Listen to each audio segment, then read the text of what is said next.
Shalom a todos, muchas bendiciones, saludos cordiales, bienvenidos a este nuevo vídeo. Quiero brevemente platicarles acerca de uno de los errores más comunes que cometen los que empiezan en el camino espiritual, y es aquellas personas que se acercan a la espiritualidad simplemente buscando un interés o pensando que automáticamente al entrar a estudiar la Kabbalah adquieren una serie de poderes o protección especial diferente a los demás. Estas personas, el error que cometen es que muchas veces vienen, y es comprensible porque son iniciados, no tienen quizá sabiduría, ¿no? Pero son personas que en un inicio piensan que sencillamente el mundo espiritual trabaja para ellos, piensan que Dios trabaja para ellos. Y me he encontrado con muchas personas que literalmente, mientras las cosas les van bien, si hacen una oración y la oración les es respondida, pues están contentos. Si están pidiendo algo, una casa, un coche, casarse, no sé, curación de algo, pagar deudas, qué sé yo, pues si no ven respuesta inmediata, porque la gente quiere resultados rápidos, ya inmediatos, pues son personas que inmediatamente dejan la espiritualidad o se apartan o maldicen incluso a la divinidad, a Dios. Yo he escuchado incluso personas decir: Dios, ayúdame para que yo te ayude. Fíjense hasta dónde llega, no sé cómo llamar a estas frases de las personas, como si Dios necesitara la ayuda de nosotros o como que eso es una amenaza. Ayúdame para que yo te pueda ayudar. O sea, al punto de amenazar a Dios o de maldecir a Dios, como que Dios trabaja para la gente. Déjeme decirle algo. Dios no trabaja para usted. Dios no está obligado a respondernos ni a darnos nada. Si nos da, si nos ayuda, si el mundo espiritual nos ayuda, si la divinidad nos ayuda, es por amor, es por bondad, es por rahamín, misericordia, no por obligación. Y el error que caen muchas de estas personas es que llegan a la espiritualidad pensando, como les decía, que ya automáticamente todo está resuelto, que automáticamente con una sola voz tienen a Dios de rodillas. Déjame llamarlo a que venga enseguida aquí, a mis pies, y que venga Dios como: a ver, amo, dígame, ¿cómo le puedo ayudar? Si esa es su visión, pues déjeme decirle que está equivocado. Dios no trabaja para nosotros. Nosotros somos los que necesitamos de la divinidad. Nosotros somos los siervos del Eterno, no al revés. Y son muchas de estas personas que cuando tienen una necesidad o un problema, ahí son los más devotos. Pero cuando resolvieron, cuando está todo bien, ya se despiden y hasta la próxima situación. Así no funciona el mundo espiritual. Son personas que a veces se encapichan. Si no ven la respuesta pronto, hasta maldicen, no quieren saber de nada. Dios me ha traicionado, pero Señor, ¿en qué momento Dios le prometió nada a usted? Usted oró, hizo una oración, no vio una respuesta. El Señor me ha traicionado. Pero ¿de dónde saca usted eso? Él le dijo que le iba a cumplir algo. Él le dijo que, como el genio de la lámpara de Aladino, sus órdenes son ley, Señor. O sea, ¿usted cree que Dios funciona así? No. La espiritualidad real no busca solamente, de hecho, el punto principal no es resolver problemas materiales, porque de hecho el objetivo nuestro es simplemente dejar la materia, no estar apegados a nada, dejar este mundo y simplemente no reencarnar más en este mundo. Es verdad que mientras estamos acá hay que cubrir las necesidades materiales y la materia no es mala, pero el error está en estas personas en pensar que ellos son los que mandan a Dios, que ellos son los que obligan a la divinidad. Y si no les cumple, pues se enfadan, se molestan, o creen que se dejan o se apartan de la Kabbalah, por ejemplo, o de la espiritualidad, o se hacen ateos, o no quieren saber de Dios. O sea, simplemente son personas que desde el principio tuvieron una espiritualidad infantil, pensando que esto es como un negocio, un comercio. Yo te hago 3 salmos y 3 oraciones y Dios, tú dame de vuelta $1000. O sea, es un disparate. Si del mundo espiritual recibimos algo es por amor y por bondad, pero la divinidad no tiene obligación con nada. Los que necesitamos rectificarnos, elevarnos, purificarnos somos nosotros. Entonces, es comprensible que muchas personas se acercan al principio por falta de experiencia, pero eventualmente el buscador maduro sabe que no puede estar apegado a nada. Las cosas que te den, disfrútalas por el momento que dure, pero nada está destinado a durar, nada. Ni siquiera nuestra propia vida, porque un día vamos a dejar este cuerpo. Si tenemos salud, un día vendrá la enfermedad. Entonces agradece las cosas el tiempo que las tuviste. Tuviste el tiempo que te, no sé, una relación, hijos, una amistad, prosperidad, dinero, abundancia, lo que sea, agradécelo. Nada está destinado a durar. Nada. El error y el sufrimiento de las personas, ¿por qué vienen? Porque se apegan.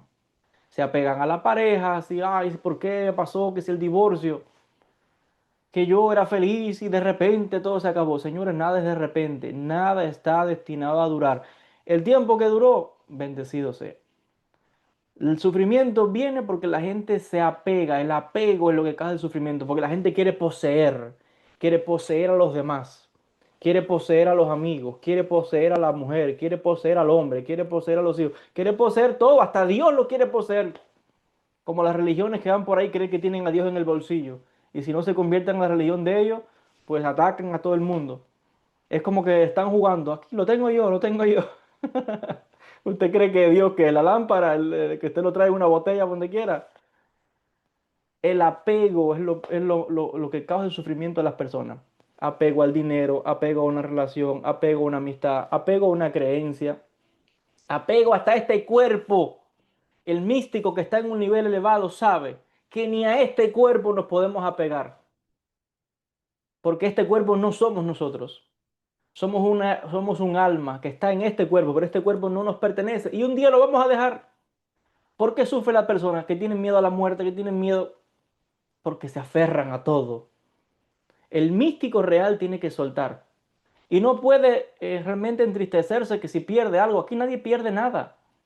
Las cosas se unen y las cosas regresan a su sitio. Llueve, escampa, arriba, abajo, pero no puede haber apego, ni siquiera a nuestras ideas. Hay gente que vive engañada en falsedades, en creencias, sufriendo en matrimonio, porque si la gente me juzga, que si me divorcio, ¿qué van a decir? Y nunca son felices, porque están pendientes de lo que dirán, o queriendo poseer a otros. Señores, no somos dueños de nada. Y cuando algo se marcha, sencillamente no hay que estar molesto. Si perdió una empresa, si perdió un dinero, si era rico y ahora no tiene nada. Bueno, como dicen los Hasidim de Breslev, bendito sea Dios. Como dice Job, Dios ha dado, Dios ha quitado, bendito sea el nombre del Eterno. Entonces siempre hay que estar alegre.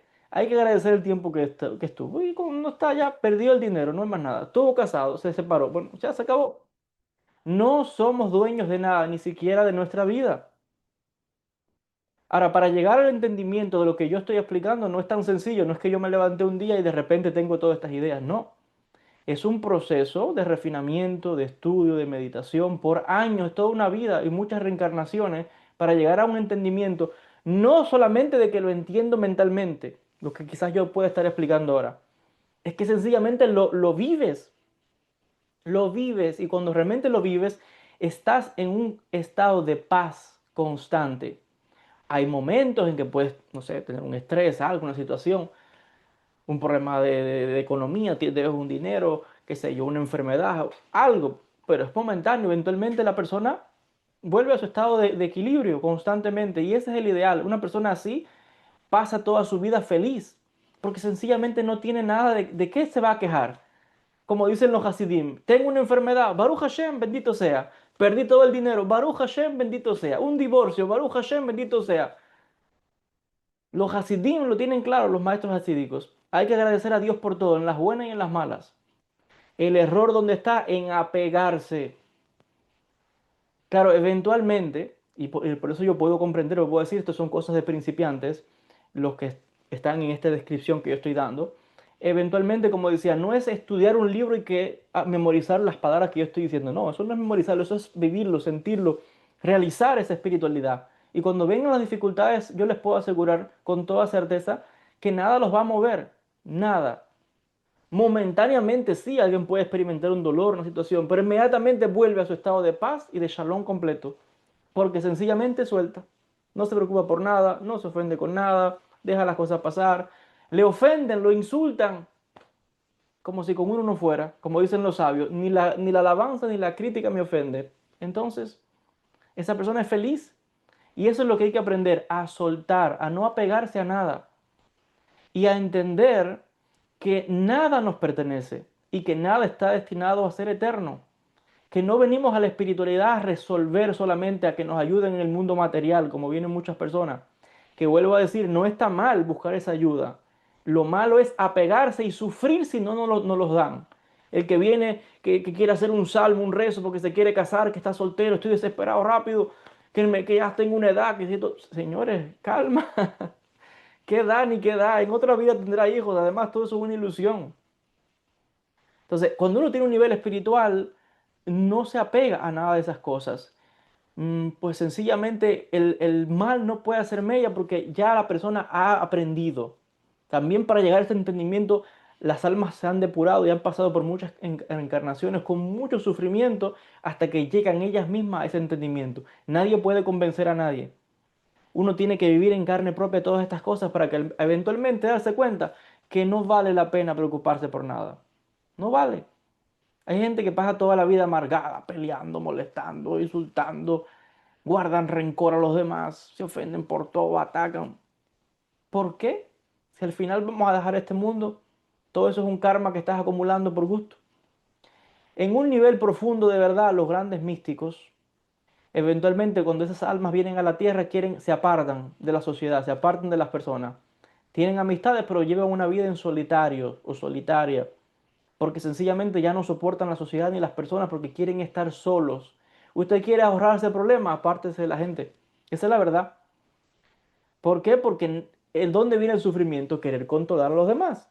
Querer controlar a la pareja, querer controlar los sentimientos de los demás. Si no me gusta, pues le voy a hacer una magia para que me quiera. No, señores, todo es poseer, dominar, controlar. Ahí viene el problema, el deseo, el poseer, el apego. Hay que soltar todo, todo. Uno tiene que fluir con las circunstancias. Bendita sea cada circunstancia que llega. Pero eso es un nivel de conciencia, lo que yo estoy explicando, que no es que lo memoricé. Porque cuando usted lo esté viviendo, ahí demuéstrelo. Pero para demostrarlo, uno tiene que haberlo vivido ya en muchas vidas, en muchas reencarnaciones, para que cuando vienen situaciones, sencillamente la persona pues mantiene, como les decía, su estado. Hay momentos que puedes sentir el sufrimiento, pero vuelve a centrarse nuevamente en su estado espiritual. Y eventualmente los grandes místicos llegan a un nivel que cuando las almas siguen viniendo a este mundo, pues se apartan de todo. Tienen pocas amistades, las puedes contar con una mano. Les gusta la soledad, quieren estar solos, porque sencillamente se dan cuenta que cada cual está buscando sus deseos, sus gustos. Entonces, como no se puede obligar a nadie ni hace falta, pues hay que dejar el mundo que siga como está, cada cual con su libre albedrío, se llama eso. El sufrimiento de las personas viene cuando quieren controlar. La educación de los hijos es un desafío porque los hijos, si entre más hijos, más personalidades diferentes, son almas que han venido ahí de muchas vidas. Y usted cree que es un niño pequeñito, indefenso. Y ese es un alma vieja que ha venido como 50 o 100 o 500 veces. Entonces, ese es el misterio de esta vida. Uno hace todo lo que puede hasta un límite, pero nadie puede esperar vivir a 100% una espiritualidad queriendo disfrutar también de todas las cosas del mundo. Eso es imposible. Hay un momento en que uno tiene que apartarse y dejar espacio. Nadie puede disfrutar todas las cosas materiales a 100% y decir que está viviendo una espiritualidad completa. Imposible. Hay un momento en que la propia alma te dice y te pide alejarte de todo, de la sociedad, de los ambientes. Te relacionas con las personas, pero limitadamente. Y eso es lo que han hecho los grandes místicos en todas las épocas. Cuando vemos desde las historias bíblicas de cómo los místicos en el pasado se iban al desierto, el profeta Elías, por ejemplo, Jeremías, son místicos que se iban al desierto, apartados de la sociedad, de las personas, a meditar, a orar. Los esenios que vivían en el desierto se fueron de la sociedad completamente, de Jerusalén, no querían saber de nada, ni del templo, ni religión, ni nada. Y ellos practicaban y adoraban a Dios a su manera en el desierto. Ni querían saber ni del templo, ni de rabino, ni de nadie. Porque allí donde tú estés también puedes adorar a Dios. Y los esenios, que eran grandes místicos, tenían sus comunidades apartados de todo, de la sociedad, de las personas, nada más querían saber de gente que eran espirituales como ellos. Porque si uno tiene una meta, llega un punto en que sencillamente, si quieres progresar espiritualmente, tienes que enfocarte en tu sendero y en aquellos que están vibrando con la misma energía que tienes. Porque constantemente asociarse con personas que no vibran con tu energía te drena espiritualmente, te cansa, te agobia. Y tienes que sencillamente apartarte en soledad. Y por eso los grandes místicos se han ido, como les decía, al desierto, como los esenios, por ejemplo, en el mundo judío. En el mundo cristiano tienes a los monjes que se han ido a los monasterios, a las montañas, igual en cada tradición, porque son grandes almas que sencillamente su tarea espiritual es desarrollarse ellos y ayudar al mundo a través de sus rezos, a través también de consejos, porque ellos también reciben personas y le dan consejos, los guían, hacen obras, curan, hacen milagros. No es ellos, es Dios el que hace las cosas, pero mayormente buscan una vida de soledad, de apartarse de la sociedad, porque ya entienden que no tiene sentido ir detrás de nada de las cosas materiales. Nada de las cosas materiales les satisface. Ni les satisface el dinero, ni placeres, ni relaciones sexuales, ni mujeres, ni esposo, ni hijo. Nada, porque sencillamente son como ángeles en un cuerpo humano. Eso es todo. Pero son grandes almas que han entendido que para progresar espiritualmente en un nivel muy elevado, tienes que apartarte de todo. Cada cual está en su nivel. El que no está en ese nivel, pues no tiene que preocuparse. Cada cual en lo suyo. Disfruta en lo suyo y su libre albedrío. Pero hay grandes almas que para crecer de verdad tienen que apartarse de todo y sencillamente no quieren más nada que a Dios. El único apego que se pueda tener, que se llama debekut, conexión, es con Dios. No es con pareja, no es con papá, no es con mamá, no es con amigos, no es con más nadie que con Dios. Esa es la de Bekut. Ese es el nivel que buscan los místicos cuando están en un nivel muy, muy elevado y que eventualmente se apartan de la sociedad. Aunque la gente los critique, aunque la gente les diga, es verdad que hay místicos que viven en la sociedad. Sí, hay de todos los niveles, pero hay un nivel que es muy grande y la gente se va a retirarse a solamente estar con Dios, a dedicar su vida a Dios. Eso no lo puede hacer todo el mundo. Eso no es porque yo quiera o porque alguien desee, no, eso tiene que estar ya en la persona. Son almas muy elevadas que cuando vienen se dedican a ese mundo, esa búsqueda espiritual. Se anulan casi completamente a ellos para dejar que la divinidad obre en sus vidas. No es que hagan algo porque quieran que Dios le conceda nada, porque ya no quieren nada material. Ese sería como lo opuesto de los principiantes que hablé en este video, ¿no? De la gente que viene solamente por búsquedas materiales, por placeres, que si quiere una casa, que si quiere un coche, que si quiere una mujer, que un marido. Entonces, señores, Dios no trabaja para nosotros. Entienda eso. La espiritualidad o el estudio de la Kabbalah no garantiza ninguna bendición, que nadie, de prosperidad de nada. Uno sirve a Dios en la abundancia si nos las da y en la pobreza si también nos las da. En la salud, en la enfermedad, en la abundancia, en la escasez, en la cercanía, en la soledad. Entonces, todo sea bendito siempre el nombre del Eterno. Pero sepa usted que en un nivel muy elevado el místico realmente tiene que apartarse de todo y tiene que dedicarse solamente, entregarse en su devoción a Dios y a más nada. Pero vuelvo a decir, ese es un nivel que no todo el mundo está ahí. Cada cual en su nivel, no hay que preocuparse de nada. Nadie es mejor que nadie. Cada cual trabaja en su nivel, eso es todo. El que no está en ese nivel, bueno, está bien. Cada cual en su nivel, eso es todo. Pero recuerda eso, y ese es el tema que quiero dejar claro en este vídeo. Para esos que vienen principiantes, buscando poderes y buscando milagros y que quieren poder, esos son, ya lo dice, cosas de principiantes. Dios no trabaja para nosotros. Todo lo que recibimos es por la bondad del Creador y venimos aquí a purificarnos, a trabajarnos, a mejorarnos, a cambiar, no a que nos concedan todo lo que pedimos como que eso es Dios es la lámpara de Aladino. Así no funciona la Kabbalah, esa no es una espiritualidad real. Gracias a todos por la atención, muchas bendiciones, que el Creador les bendiga mucho y Besrat Hashem, nos veremos en un próximo vídeo. Shalom a todos.